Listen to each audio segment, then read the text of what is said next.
Escuché a mi papá contar esta historia más de una vez y ahora quiero compartirla con ustedes con algunos detalles personales aquí y allá.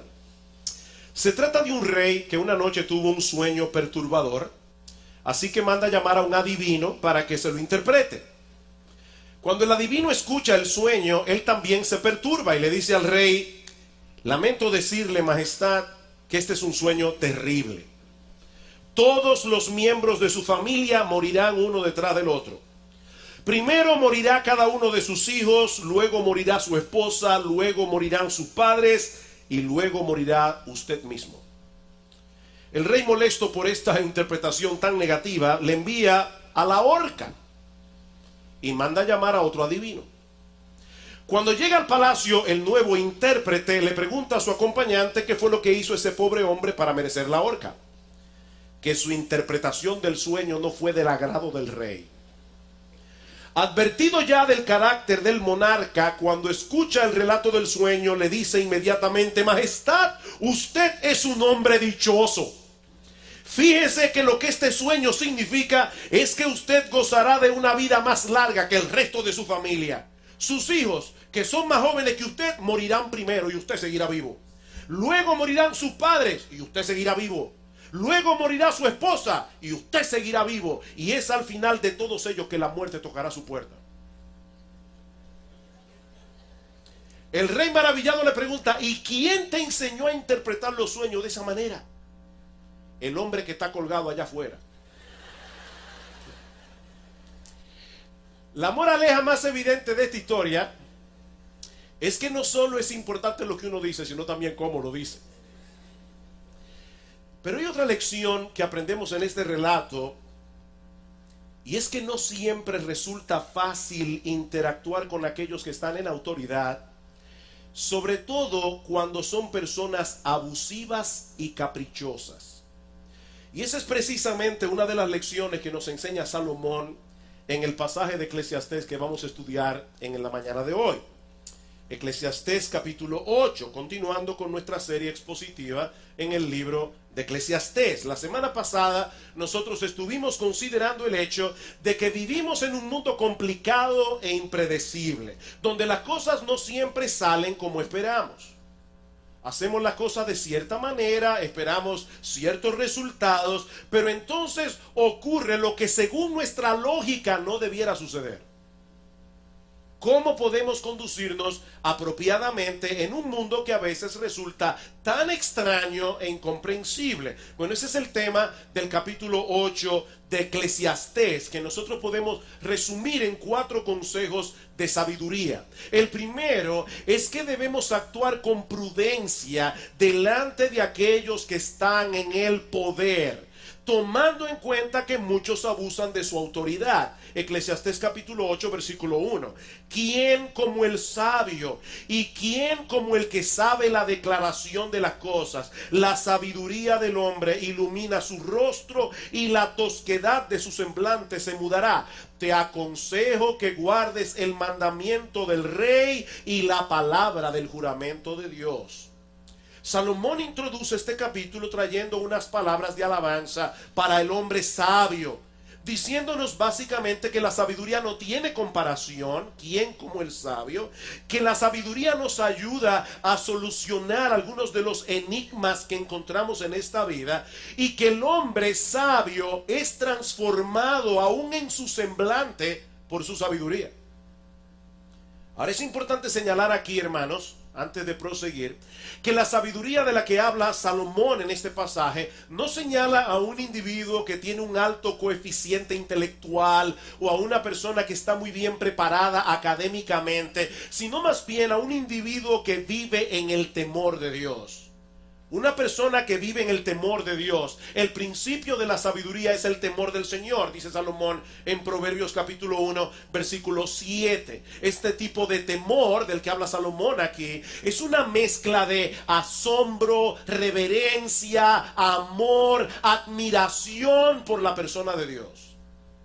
Aquel que vive en el temor de Dios reconoce que Él es un Dios perfectamente santo, un Dios perfectamente justo, digno de ser reverenciado, adorado, obedecido, servido, amado.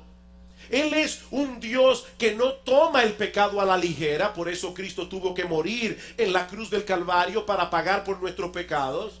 Pero es al mismo tiempo un Dios bueno, un Dios perdonador, un Dios que nos recibe cuando venimos humillados a Él en arrepentimiento y fe, confiando únicamente en la obra redentora de Cristo en la cruz del Calvario. De modo que el hombre sabio es aquel que vive conscientemente en la presencia de ese Dios que se revela en la Biblia y que actúa en consecuencia. Él sabe cómo aplicar los principios de las Escrituras en medio de circunstancias difíciles, y él sabe cómo ampararse en el perdón del Evangelio cuando él mismo es atrapado en su propia necedad. Recuerden lo que decía Salomón en el capítulo 7: no hay hombre sabio que haga siempre el bien y nunca peque. Aún los sabios pecan. Pero el hombre sabio no se queda postrado en su pecado. El hombre sabio se aplica el poder del Evangelio. Es por eso que Salomón nos dice aquí que ese tipo de sabiduría ilumina el rostro y transforma la tosquedad del semblante, como dice en el versículo 1. Porque ese tipo de temor, contrario a lo que muchas personas piensan, trae gozo al corazón. El temor de Dios produce gozo en el corazón. ¿Y saben lo que pasa cuando el corazón está contento? Dice en Proverbios capítulo 15 versículo 13 que el corazón alegre hermosea el rostro. El corazón alegre hermosea el rostro. Matthew Parris es un periodista inglés nacido en África, que a pesar de ser ateo, escribió un artículo para el Times con un título sumamente interesante. Escuchen el título de este artículo de Parris: ¿por qué África necesita a Dios? A pesar de su ateísmo, Parris tuvo que admitir que el cristianismo hace una diferencia tangible en las vidas de las personas que él conoció desde que era un niño en Malawi y en otros países de África. Y él no solo admiraba la buena obra que los cristianos hacían para cuidar a los pobres, a los enfermos, sino que también le llamaba la atención la forma como los cristianos se veían. Los cristianos eran diferentes, dice él. Su fe parecía haberlos liberado y relajado. Había en ellos una vivacidad, una curiosidad, un compromiso con el mundo. Cada vez que entrábamos en un territorio en el que trabajaban misioneros, teníamos que reconocer que algo había cambiado en los rostros de las personas que veíamos y con las cuales hablábamos.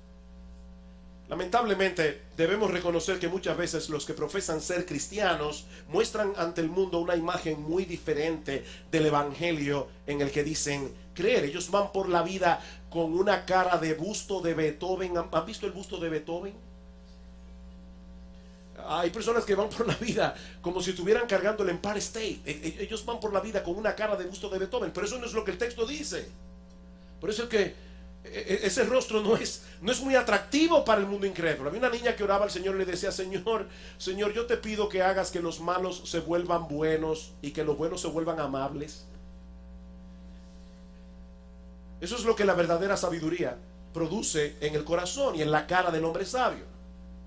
Pero ahora Salomón quiere animarnos a conducirnos con sabiduría en las diferentes circunstancias de la vida, incluyendo el hecho de tener que lidiar con aquellos que están en autoridad. Versículo 2: te aconsejo que guardes el mandamiento del rey y la palabra del juramento de Dios. Noten, hermanos, que la primera razón que Salomón nos da para ser leales y obedientes a la autoridad del gobierno no es pragmática, es teológica. Es teológica. Debemos obedecer al gobierno civil porque somos responsables ante Dios de su obediencia. ¿Escucharon bien, hermanos? Nosotros somos responsables ante Dios de obedecer al gobierno. Y aunque nosotros no somos una nación teocrática y nuestros presidentes no descienden de David, como era el caso de Israel en los días de Salomón, lo cierto es, mis hermanos, que el gobierno humano en cualquier parte del mundo, el gobierno humano fue instituido por Dios para que haya orden en el mundo. Un mal gobierno siempre será mejor que la anarquía. Un mal gobierno siempre será mejor que la anarquía. De manera que la obediencia a las autoridades civiles es a final de cuentas un problema religioso.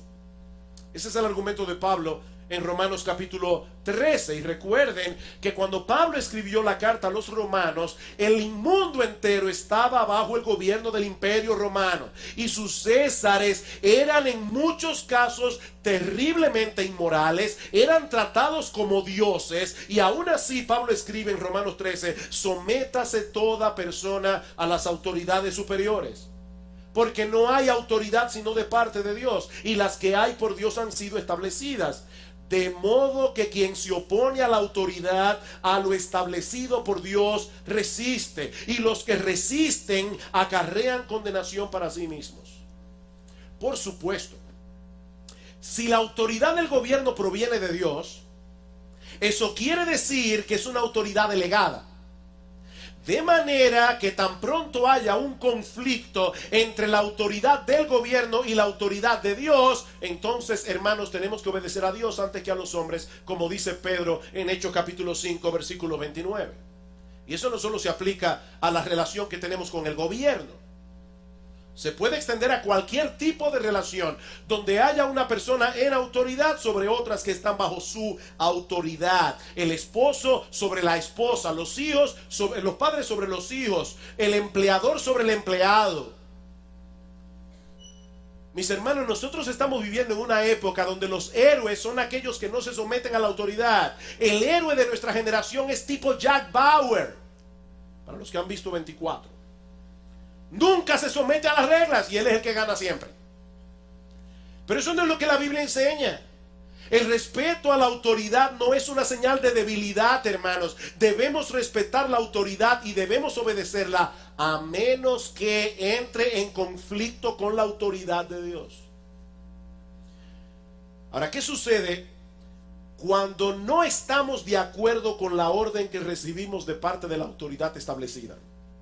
Bueno, ese es el tipo de situación que Salomón parece abordar en el versículo 3. No te apresures a irte de su presencia, del rey, ni en cosa mala persistas, porque él hará todo lo que quiere. Ahí es donde necesitamos la sabiduría que viene de Dios para saber cómo actuar. Y sobre todo cuando estamos delante de alguien que tenía el nivel de autoridad que tenían los reyes en aquellos días. Un individuo que se retiraba de la presencia del rey, mostrando su desacuerdo con la orden que había recibido, probablemente estaba sellando su sentencia de muerte. La autoridad de estos hombres no se compara con la de los presidentes en el día de hoy. Así que Salomón le está diciendo a este individuo: no actúes precipitadamente. Esa es la idea. Piensa bien lo que vas a hacer. Miren, mis hermanos, puede llegar un momento en que no tengamos más opción que desobedecer. Yo quiero dejar esto bien claro, hermanos. Puede llegar un momento en que nosotros no tengamos otra opción que desobedecer la autoridad del gobierno, aunque eso nos cueste la vida. Es interesante notar que tanto Pablo como Pedro escribieron acerca del respeto y la obediencia que le debemos a la autoridad del rey. Sin embargo, tanto Pablo como Pedro murieron martirizados por no obedecer al rey.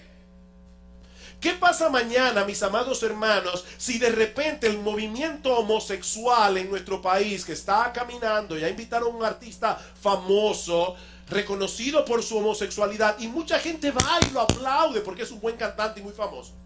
No tienen discernimiento. Ahora, ¿qué sucede, mis amados hermanos, si mañana aquí se prohíbe en República Dominicana que se predique abiertamente en contra de la homosexualidad?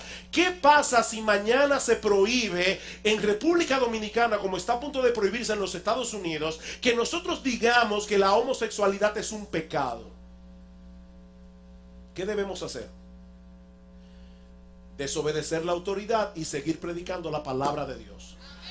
Y seguir diciendo que es un pecado. Y si nos cuesta la cárcel, que nos cueste la cárcel.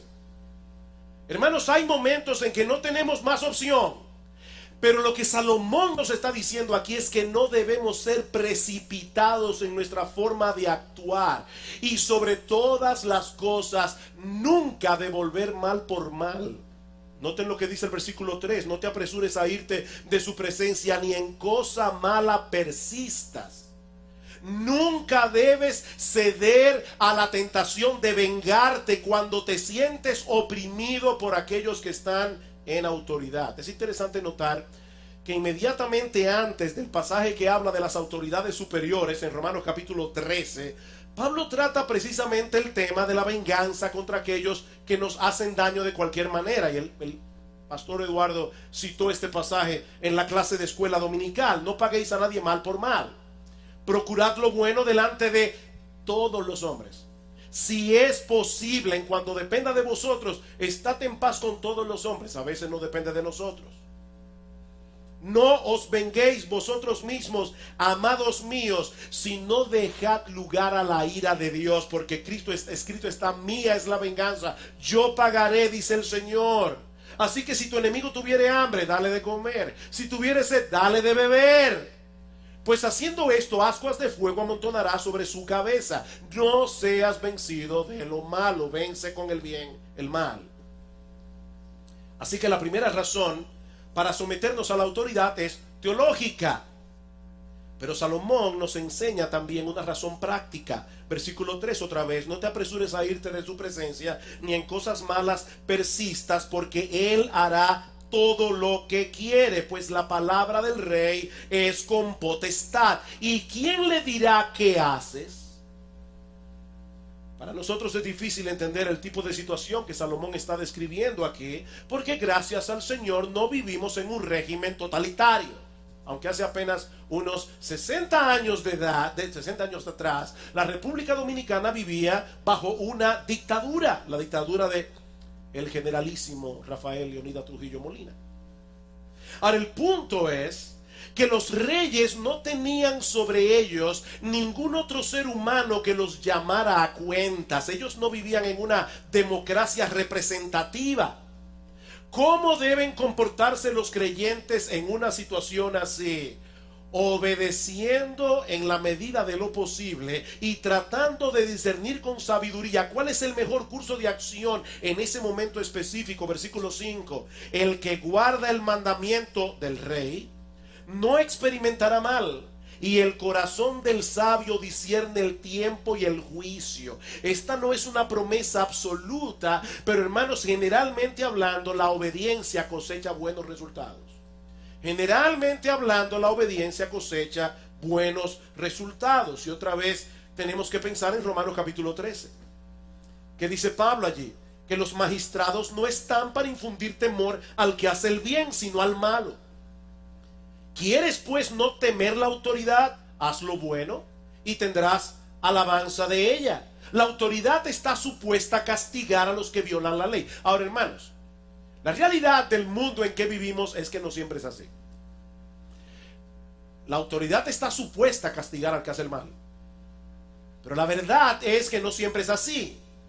De manera que el hombre sabio tendrá que considerar con cuidado cuál es el mejor curso de acción en cada caso. Yo no puedo darles hoy un principio que funcione para todo, porque ese principio no existe. Nosotros tenemos que decir: Señor, en este momento, ¿qué hago? ¿Qué hago aquí?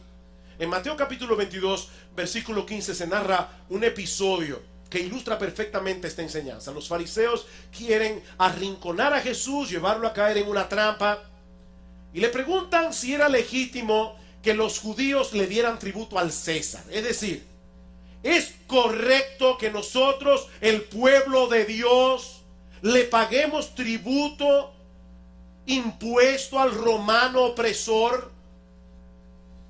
Eso en buen dominicano era un gancho. Si Jesús respondía que sí, sí, debemos pagar impuestos, los judíos se iban a molestar con él. Si decía que no, lo iban a acusar de ser un revoltoso ante las autoridades romanas. Ahora, supongamos por un momento, hermano, porque todos conocemos ese texto bíblico. Supongamos por un momento que ese texto no estuviera en la Biblia, así que ninguno de nosotros sabría la respuesta correcta a la pregunta. ¿Qué hubieras respondido tú? ¿Qué hubieras respondido tú? ¿A cuál de los dos grupos te hubieras tirado en contra? Porque ese era el dilema que tenía Jesús aquí. ¿A cuál de los dos grupos desagrado? Jesús sabía lo que había detrás de la pregunta, pero Jesús, conociendo la malicia de ellos, les dijo: ¿por qué me tentáis, hipócritas? Mostradme la moneda del tributo. Y ellos le presentaron un denario. Entonces le dijo: ¿de quién es esta imagen y la inscripción? Le dijeron: de César. Y Jesús le dijo: dad pues a César lo que es de César, y a Dios lo que es de Dios. Hermanos, ese es el tipo de sabiduría que Salomón está recomendando en nuestro texto.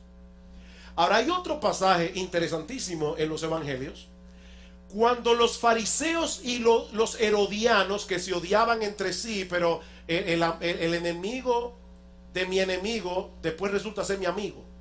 O sea, los herodianos y los fariseos no se podían ver, pero ambos odiaban a Jesús. Así que los herodianos y los fariseos hacen una reunión y comienzan a confabular a ver cómo pueden destruir a Jesús. ¿Saben lo que hizo Cristo? Dice en Marcos capítulo 3 versículo 7 que se retiró al mar con sus discípulos. En otras palabras, mis hermanos, el Señor Jesucristo sabía discernir cuándo enfrentar a sus enemigos y cuándo era el momento apropiado para retirarse de la contienda. Eso es sabiduría. Porque para todo lo que quisieres hay tiempo y juicio, dice en el versículo 6. El Señor advierte a sus discípulos en Mateo capítulo 10, versículo 16. He aquí yo os envío como a ovejas en medio de lobos. Sed pues prudentes como serpientes y sencillos como palomas. Hermanos, debemos ser prudentes. Nosotros somos ovejas en medio de lobos.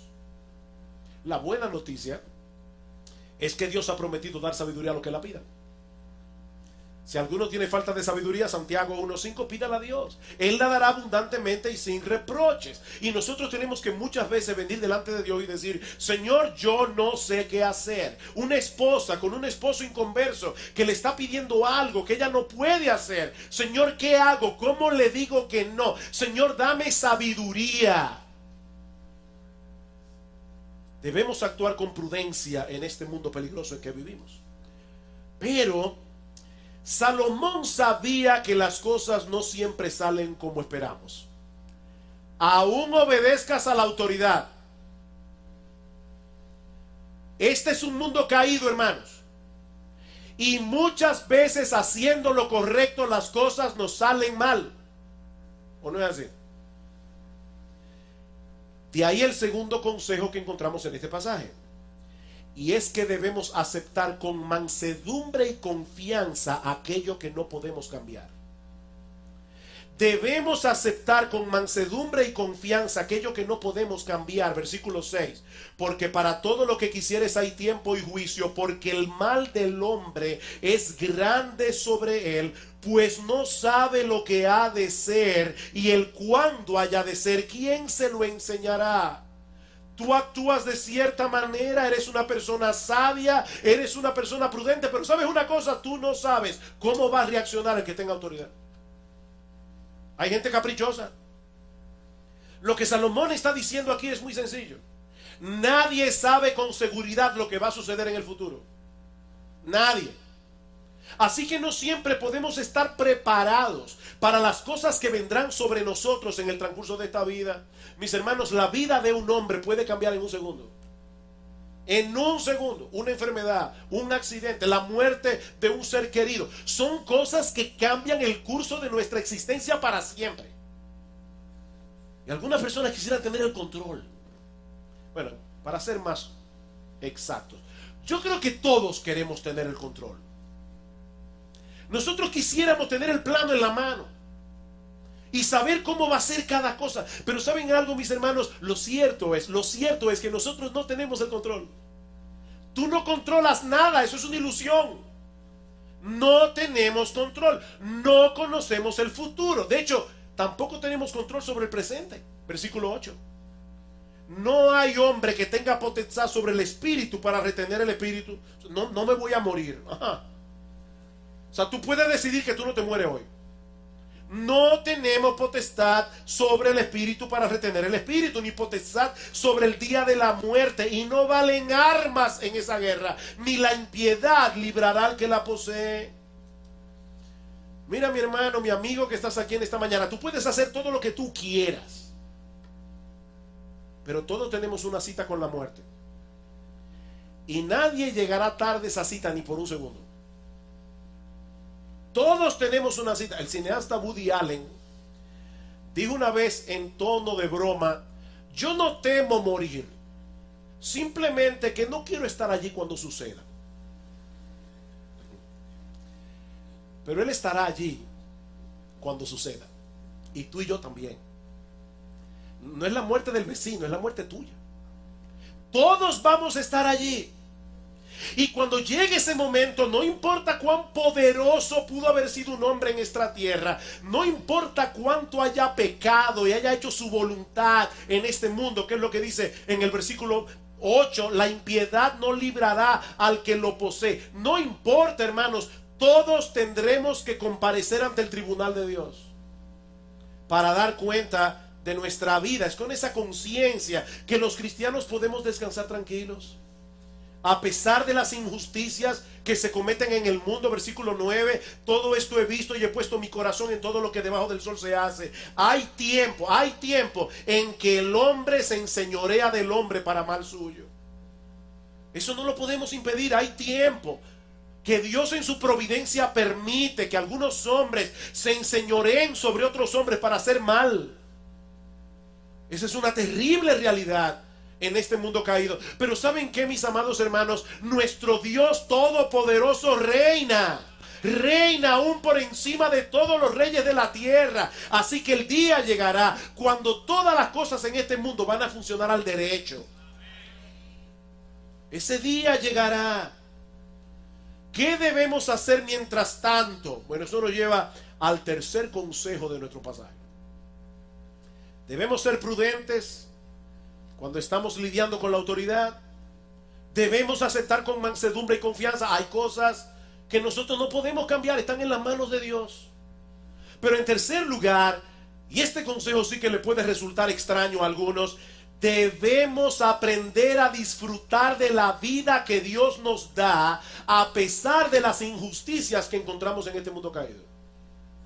Debemos aprender a disfrutar de la vida que Dios nos da a pesar de las injusticias que se cometen en este mundo caído. Versículo 10. Asimismo, he visto a los inicuos sepultados con honra, mas a los que frecuentaban el lugar santo fueron luego puestos en olvido en la ciudad donde habían actuado con rectitud. Esto también es vanidad. Este es un ejemplo claro de injusticia. Se muere un individuo reconocido por su maldad, pero es enterrado con honra como si fuera un dechado de virtudes. Me vino a la mente leyendo este texto el funeral de Don Corleone. Ahí está Michael Corleone, un mafioso, en el entierro de su padre, y todo el mundo va a rendirle pleitesía, y entran los carros en el cementerio con esas coronas de flores. Se murió una personalidad.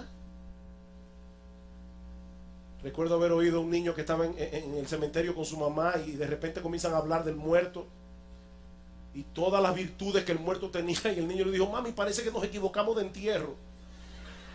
Pues el niño conocía muy bien al hombre. Hermanos, cuando una persona como esta se muere, murió un santo. Dice Salomón: esto es vanidad. Yo he visto inicuos enterrados con honra.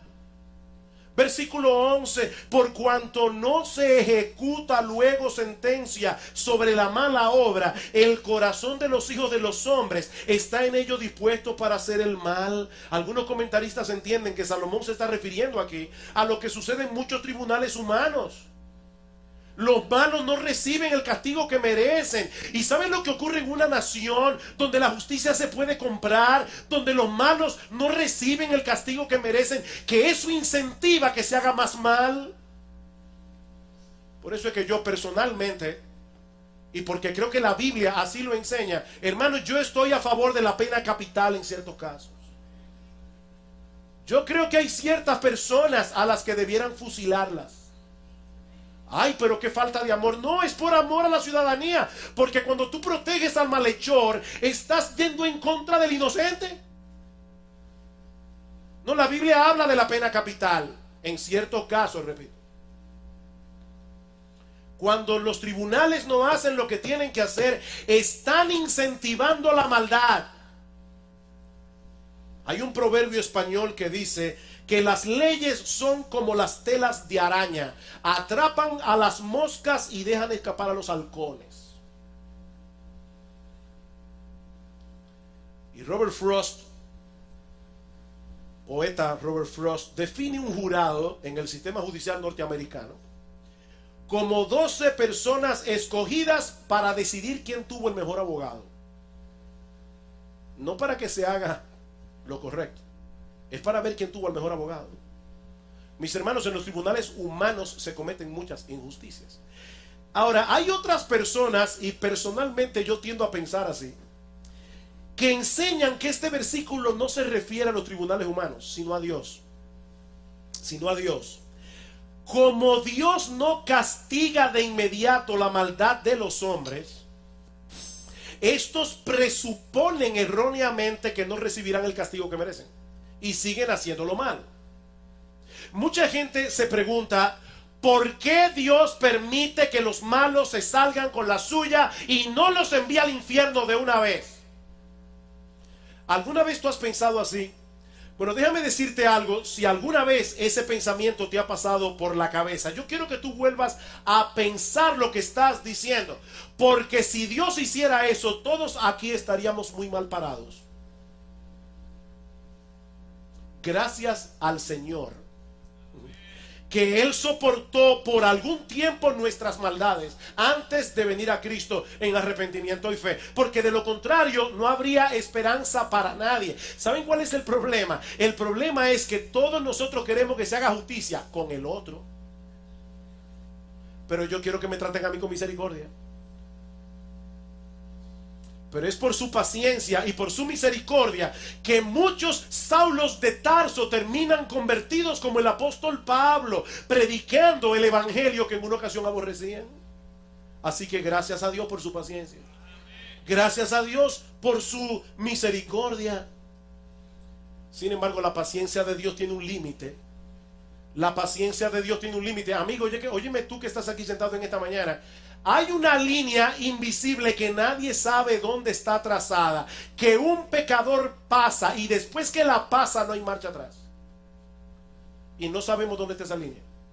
La paciencia de Dios tiene un límite. Versículo 12. Aunque el pecador haga mal 100 veces y prolongue sus días, con todo yo también sé que les irá bien a los que a Dios temen, los que temen ante su presencia, y no le irá bien al impío, ni le serán prolongados los días que son como sombra, por cuanto no teme delante de la presencia de Dios. Hay vanidad que se hace sobre la tierra, que hay justos a quienes sucede como si hicieran obras de impíos, y hay impíos a quienes acontece como si hicieran obras de justos. Digo que esto también es vanidad. Me encanta la realidad, el realismo de la Biblia. Las cosas en este mundo de inmediato no resultan como nosotros quisiéramos. Ahora Salomón está diciendo aquí, eso no significa que el impío se saldrá con la suya. Aunque viva una vida más larga que la de muchos creyentes, aunque cometa impunemente un montón de crímenes, algún día tendrá que comparecer delante del tribunal de Dios. Esta semana estaba visitando a una joven en la clínica, y ella estaba en una habitación donde había otra joven. Resulta que a esa joven trataron de asaltarla. Y como los asaltantes no pudieron con ella porque salió corriendo, uno de ellos le tiró un machete, le dio en la pierna, le cortó la femoral y hubo que amputarle la pierna. Yo inmediatamente pensé, y todavía hay mucha gente que duda de que existe el infierno. Honestamente, mis hermanos, si la historia humana no concluyera en un juicio donde cada persona recibirá lo que merece, este mundo es una broma muy pesada. Si la historia humana no termina en un juicio, mis hermanos, este mundo sería una broma muy pesada. Pero lo cierto es que la historia humana termina en un tribunal. Dice en Hebreos capítulo 9, versículo 27, que está establecido para los hombres, está establecido por Dios, que mueran una sola vez. Mi amigo, óyeme bien, no hay reencarnación. Que mueran una sola vez, y después de esto, no una luz y un túnel. Todo el mundo vio una luz y un túnel. Olvídate de la luz, olvídate del túnel. Está establecido para los hombres que mueran una sola vez, y después de esto, el juicio. La única luz que verás es la de la gloria de Dios en su tribunal. Dice en Gálatas capítulo 6, versículo 7, Dios no puede ser burlado. Dios no puede ser burlado. Todo lo que el hombre sembrare, eso también segará. Así que, y aquí llegamos a la parte extraña de este texto, podemos esperar pacientemente en la justicia de Dios y mientras tanto disfrutar de los buenos dones que Él nos da. Versículo 15. Por tanto alabé yo la alegría. ¿Ven la conclusión de Salomón?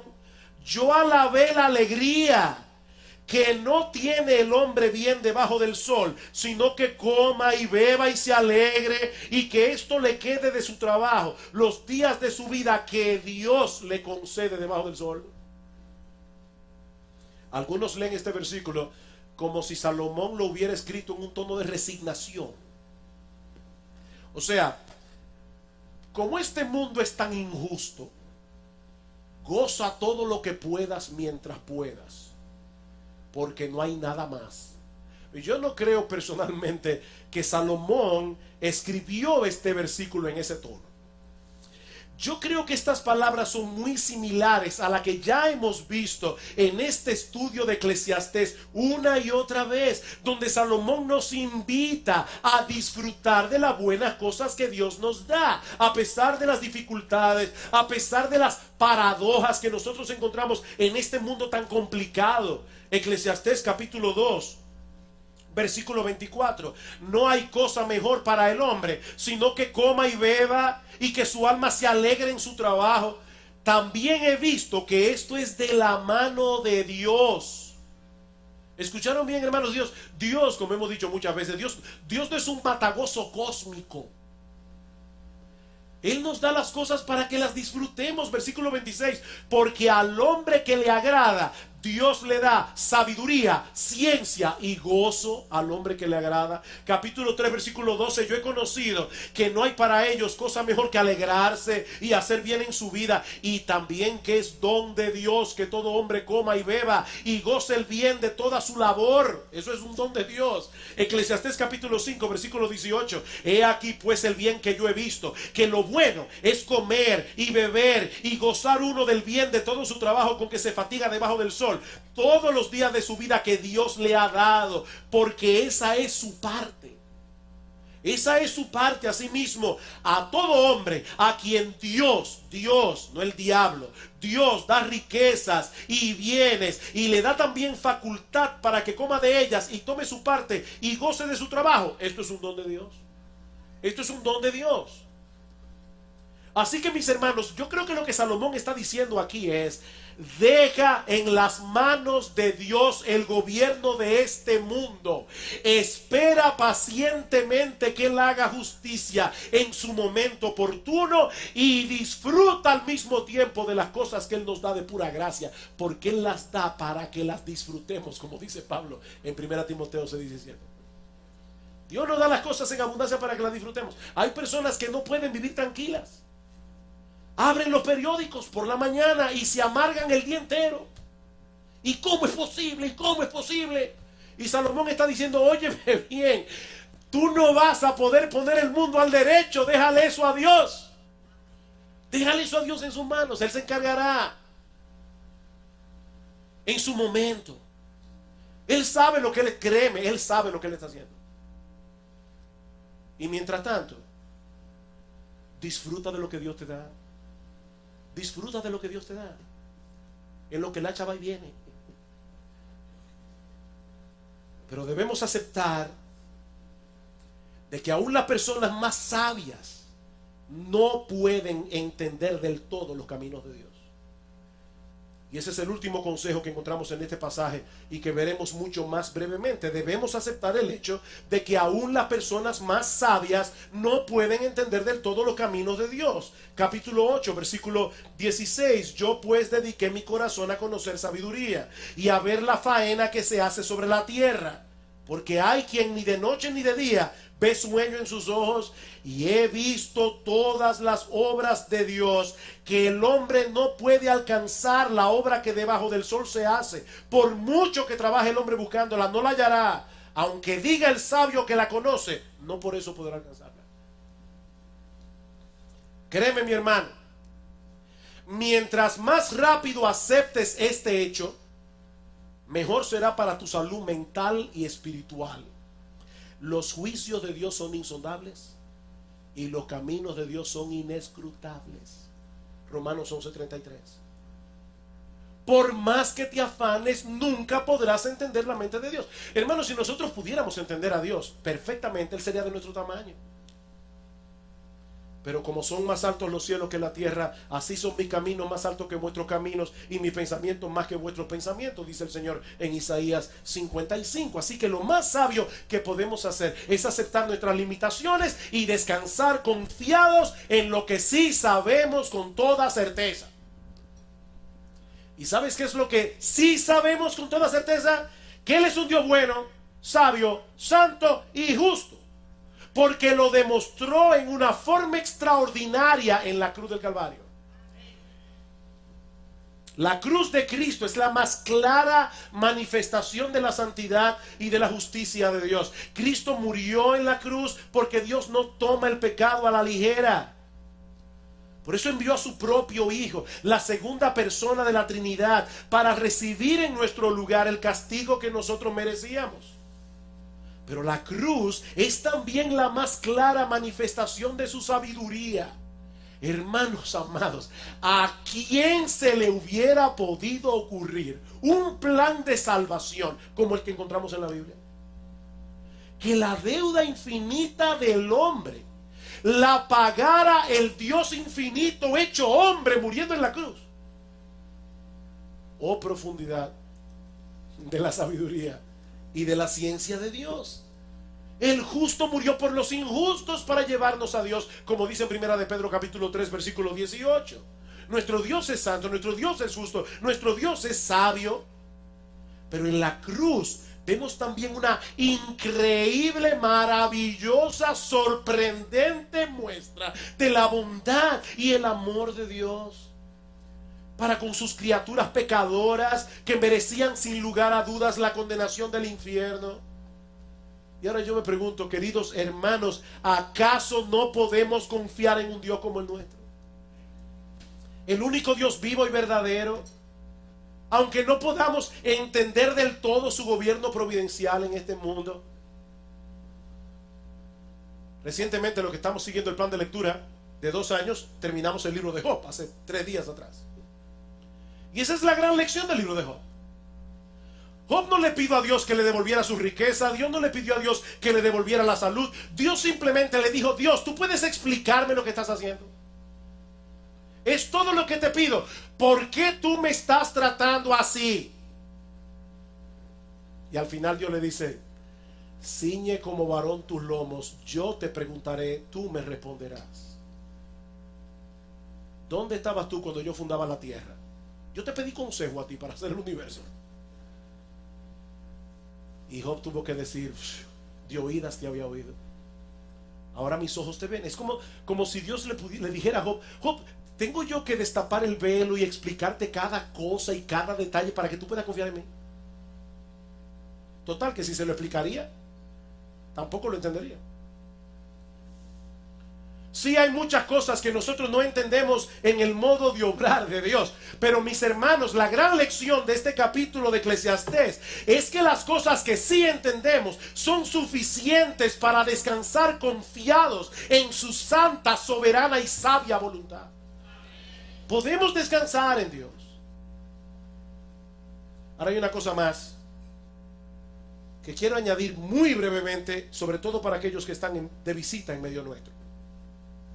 Hoy hemos hablado de los reyes caprichosos que abusan de su poder y que se enseñorean de los hombres para su mal, como dice en el versículo 9. Pero yo no quisiera, mi amigo, terminar este mensaje sin presentarte a otro rey.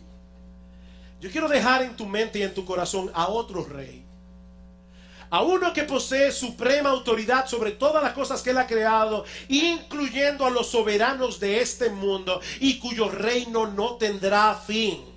Ese rey es Jesucristo, que por amor a pecadores se humilló hasta lo más bajo, muriendo en nuestro lugar en la cruz del Calvario, pero luego fue exaltado hasta lo sumo y se le dio un nombre que es por encima de todo nombre, para que en el nombre de Jesús se doble toda rodilla y toda lengua confiese que Jesucristo es el Señor, para la gloria de Dios el Padre.